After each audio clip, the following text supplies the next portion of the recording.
vieux temps des années 70, il arrivait que l'on puisse circuler pendant des minutes et des minutes sur une route totalement déserte. Ces routes étaient pleines de poésie.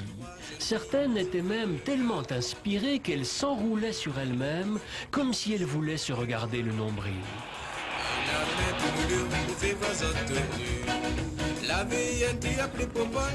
Et les bas-côtés permettaient d'aimables haltes pour acheter les produits du pays. En quelque sorte, les conducteurs roulaient au bret de chouchou, parfois au rhum aussi. Dans la présente la note, l'île a crié et belle a coué. Fallait voir Nicole dans le bras de Popol. Il était même des routes où pratiquement personne ne passait jamais, des routes de fin du monde, des bouts de pays livrés à la liberté des pousseurs de cerceaux et des joueuses de marelles.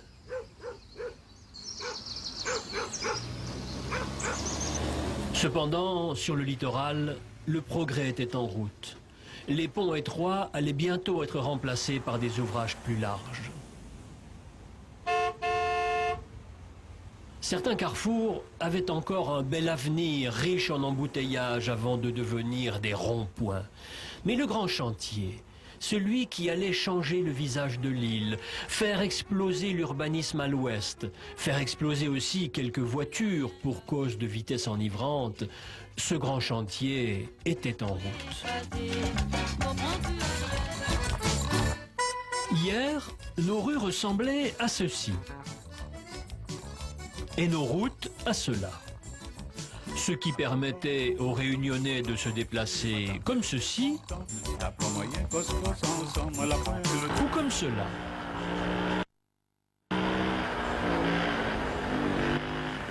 En ces temps bénis des années 70, l'automobile n'était pas encore devenue un objet de culte. Enfin, pas chez tout le monde.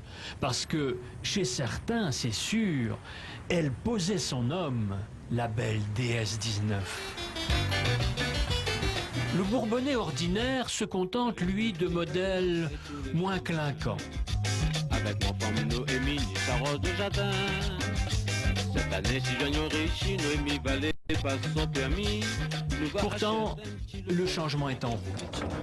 La Charrette-Bœuf vit ses dernières saisons dans le sud et même le facteur est déjà à moto, enfin, certains facteurs.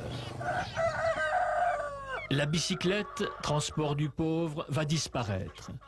Elle ne reviendra que dans 20 ans avec le VTT, vélo du riche. La 4L et la camionnette bâchée sont les engins universels de nos campagnes. Et les cars, déjà, ne sont pas assez nombreux.